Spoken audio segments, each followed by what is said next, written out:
పరంగా కేర్ బాగా తీసుకుంటాడు అనుకుంటా. తను జైల్లో ఉన్న ఇబ్బంది పడాలి, వీక్ అవ్వాలి. వంశీకి వచ్చేటప్పటికి పూర్తిగా వీక్ అయి ఉన్నాడు. అంటే ఈయన వెళ్ళడంతో కొంచెం అనారోగ్యంతో వెళ్ళినట్టున్నారు జైలుకి. అంటే నాకైతే అతను కండిషన్ చూస్తుంటే ప్రాణాపాయం బాగా ఉన్నట్టు కనబడుతుంది.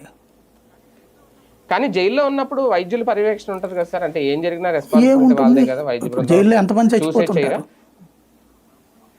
మామూలు ఖైదీలు విఐపి స్టేటస్ ఏమైనా ఇచ్చారేంటి? తర్వాత రాజకీయంగా స్టేట్మెంట్లు నడుస్తాయి. అవును, టెస్టులు చేపిస్తున్నారు కదా ఎమ్మెల్యే, దాంట్లో ఏముంది? అతనికి హెల్త్ ప్రాబ్లం అదే అంటారు అంతే. అది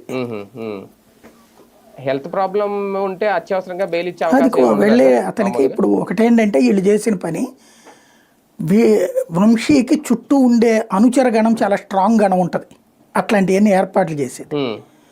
వాళ్ళు కూడా ఎవరు లేకుండా వాళ్ళు కూడా జైల్లో ఉండేటట్టు చేశారు. ఇప్పుడు ఇంకా ఇట్లాంటి కేసు అట్లా లాయర్లను వాదించడం ఇదంతా ఎవరుంది? వంశీకి ఉన్నటువంటి రక్షణ కవచం మొత్తాన్ని జైల్లో పడేశారు కాబట్టి వంశీకి ఆప్షన్ లేకుండా పోయింది. ఇక్కడ వైఎస్ఆర్ కాంగ్రెస్ పార్టీ అంత స్ట్రాంగ్గా ఏమీ డిఫెన్స్ సిస్టమ్ని ఏర్పాటు చేసుకోవాలి. దానికి సాక్ష్యం ఇప్పుడు ఒక్కొక్క నాయకుడిది అవుతుంది. లీగల్గా అయితే కనుక